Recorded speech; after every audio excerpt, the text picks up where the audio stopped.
Why do people hate Little Nightmares 3? If you look closer, it's clearly not everyone, and I particularly had a good time with my playthrough. But if you start to read reviews and comments, you'll notice a lot of the same complaints, and truthfully, a majority of them are valid. But with this being the third game in such a beloved franchise, how did it all fall apart? Well, that's what I'm going to be diving into today. So buckle your seatbelts and hold on tight while we dissect Little Nightmares Fall from Grace.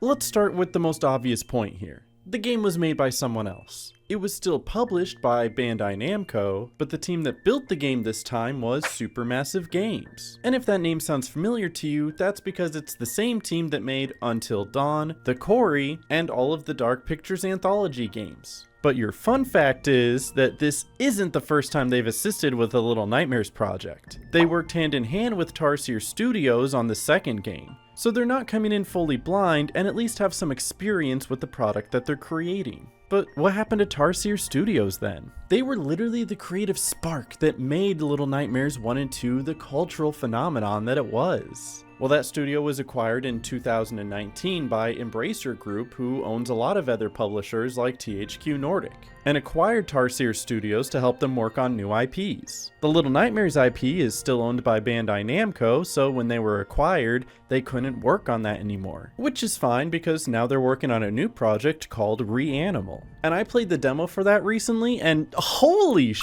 that looks good. And I cannot wait to talk more about that game when it comes out, so stay tuned. But with one of the core creators of the series gone, it's not surprising that some of the magic went along with it. But it's a little more than that, isn't it? Like, what specifically is missing now? Before I get into that, I do want to take a moment and address the elephant in the room. The one point that has gotten so many people upset with this game, and that's the co-op.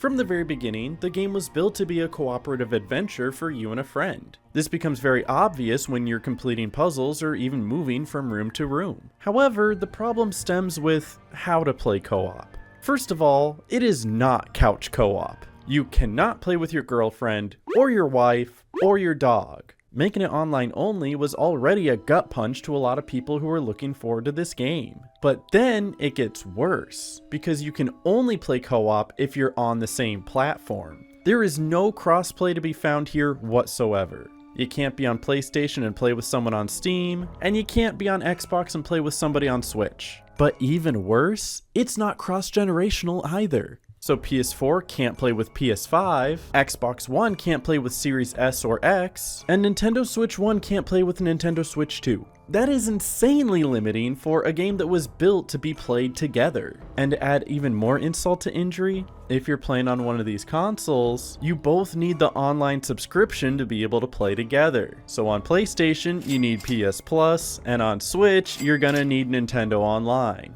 I'm surprised this is still a necessary purchase considering any PC platform like Steam can play online for free whenever. Like, how is that still an issue in 2025? But that's a conversation for a whole other video. On the slightly brighter side though, Little Nightmares 3 does offer a Friends Pass, so only one person needs to buy the game in order for you to play together. Though you both still will need the online membership, and if you're playing on PS5, then your friend also needs a PS5. So, I mean, like, Friend Pass is free though. If it's any consolation though, Reanimal has both couch co-op and online crossplay. So it's not like it can't be done, they just didn't do it for Little Nightmares 3. And on that alone, the mixed rating makes a lot of sense. But there's still more to be said, so let's dig a little deeper. Let's say that you are playing alone. Not a big deal, right? There's still an AI companion that can help you through many of the puzzles. They might be a little too helpful at times though.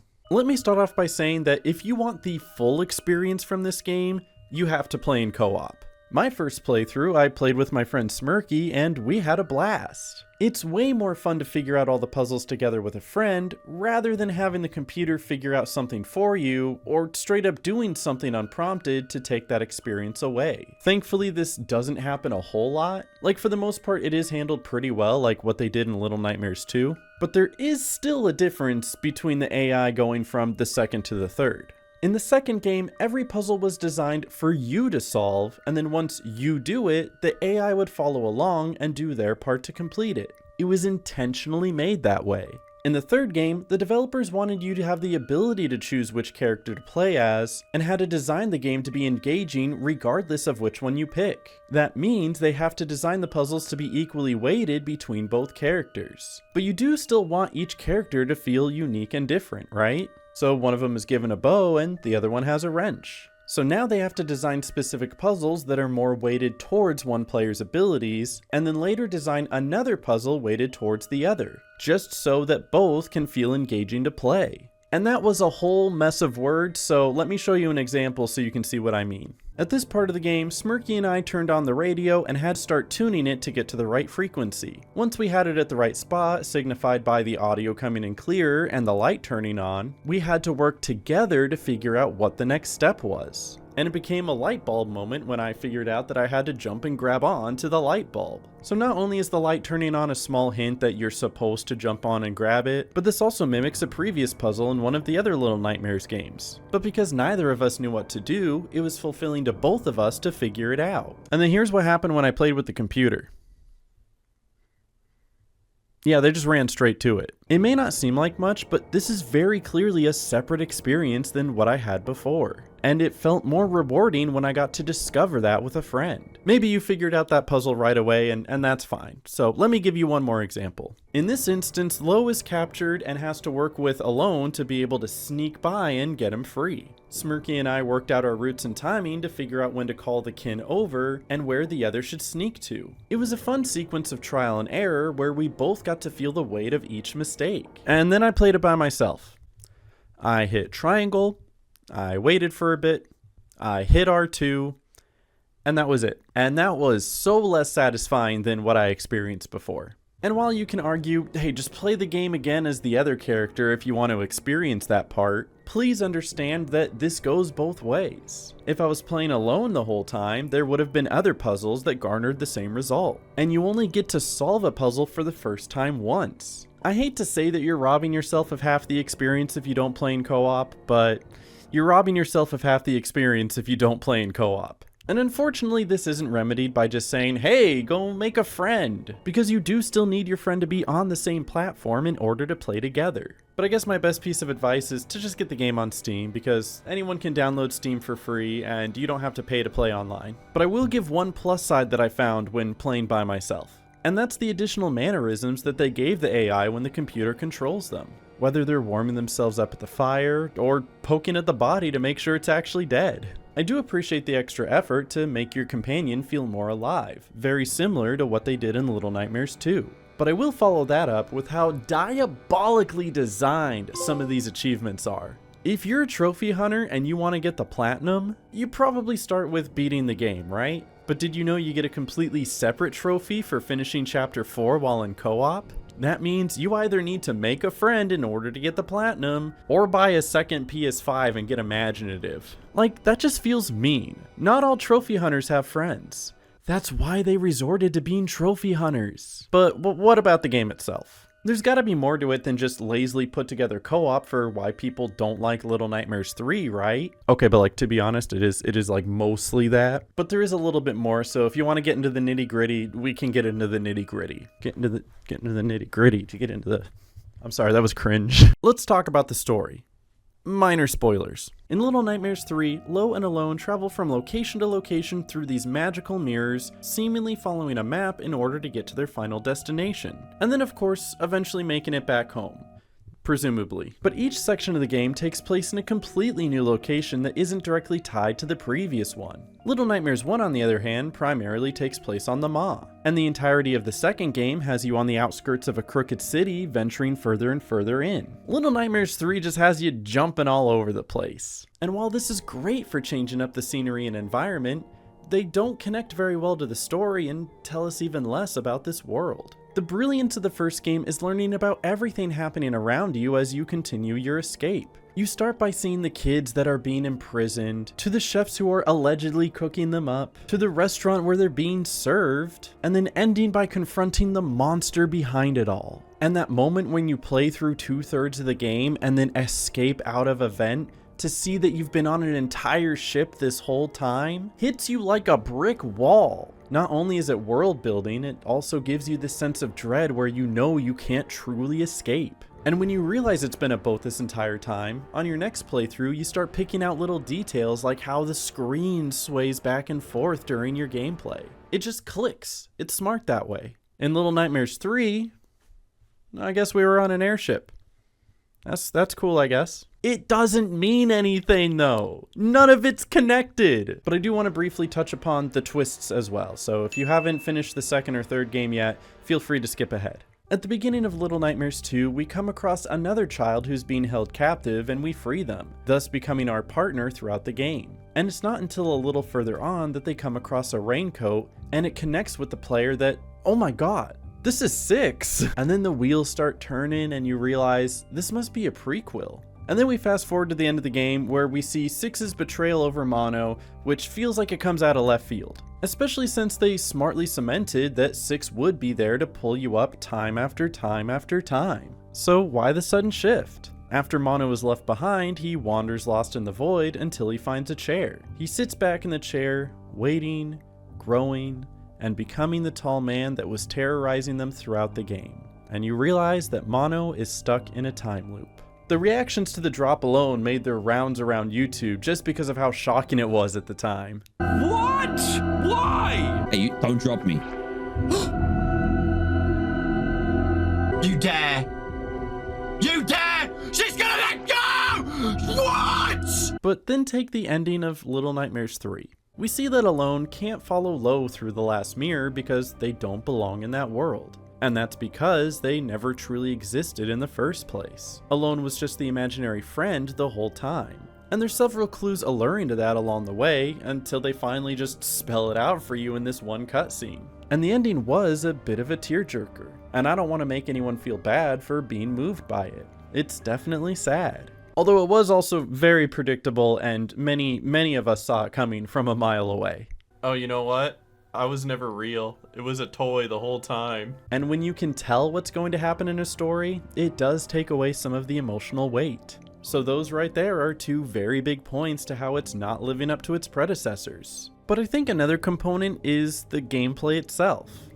It's just not that scary. The fact of the matter is, a lot of the original bite was taken away. Tarsier Studios did such an amazing job with the first couple games with setting up unsettling environments and making you fear what you could see, as well as what you couldn't. And while the designs of the new monsters aren't bad by any means, they just aren't living up to the same levels of horror and creepiness that the first two games had. I mean, take a look at what they're doing with Reanimal right now, and you'll see exactly what I mean. Take this section of the demo where you're being chased by the tall man and you hide behind this pile of suitcases. You see him check the other suitcase pile first and completely knock it over. Now you know you're in a safe area behind these suitcases, but the fact that he knocked over the other suitcases, now you feel like maybe you're not as safe there as you thought. It's the little details like that that add so much tension to these games. The encounters in Little Nightmares 3 just don't feel the same way. It's a small nitpick, but it is something that's worth evaluating. But even more so, and I realized this in my first playthrough, is that I could entirely tell when I was in danger and when I wasn't.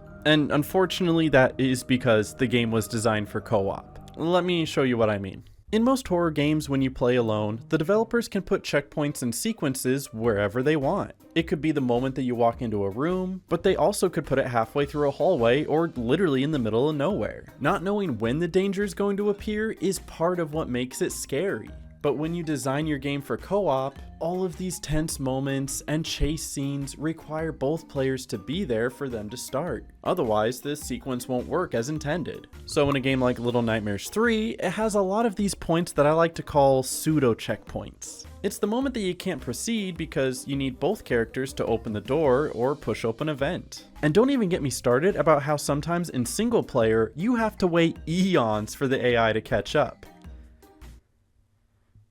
Yeah, still waiting by the way. But the point is, every time you hit one of these sections, you can prepare yourself for something shocking or tense on the other side. And if you go through and there isn't, then you know you're safe. So most of the time, I knew when I could dilly-dally, jump around, and make a bunch of noise without any consequences because I knew I was safe. The game wasn't programmed to have any dangers in that area. And since this is so heavily tied to co-op, I'm really curious how Reanimal's gonna handle it because that game is being built for co-op as well. From what I can tell in the demo though, they just make it where you need both players together before going through any doorway or any crack on the wall. So that way you have to constantly keep guessing if the next room is going to be safe or not. But I guess we'll see. And lastly, I do want to touch upon the DLC. I noticed that some people weren't happy about there being a DLC announced so early and what it promises to include to the game. That being additional tales that enrich the experience and let you uncover hidden secrets, new perspectives, and unexpected horrors.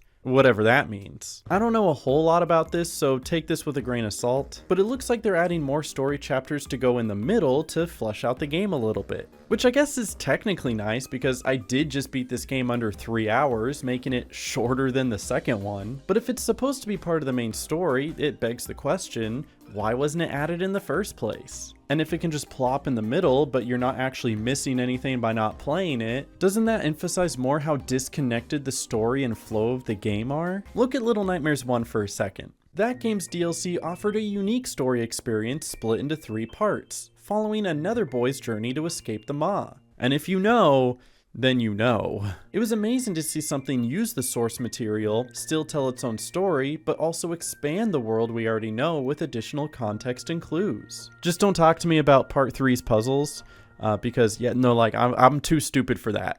And then take Little Nightmares 2 DLC, which I actually had no idea existed until I looked it up for this video. It is quite literally 4 minutes in an attic and it unlocks a hat. And that's about it. So what we're expecting is something that lies somewhere in between those two. It'll probably be an expansion of the world, but not providing any new story or twists and turns. What we do know is that it will have additional tales that enrich the experience and let you uncover hidden secrets, new perspectives, and unexpected horrors. But it really is an accumulation of all of this that led to what we now see before us. Still a pretty decent game, just a more hollowed out version of what we've come to expect. A truly mixed gaming experience of Little Nightmares. And I'll close with this. I did like the game. I can acknowledge that it is the weakest of the franchise, and there are very, very obvious reasons as to why that is, but at its core, it is still fundamentally good. It's just not exceedingly great. So if you are going to pick up this game, I highly recommend playing in co-op because that is what the game was designed for. But if you were looking for something that was going to build off of the original 2 and take it to even greater heights, then maybe just wait for Reanimal when it comes out next year. But I might be off base with all of this, so by all means, please do leave some comments down below. Let me know what you think about this game, if you agree, if you disagree, and be sure to leave a like. Subscribe because we're really, really close to 50K, and check out the other videos popping up on the screen where I talk about other video games. Thank you guys for watching, and happy Halloween. Okay, I can end the video now. I'm gonna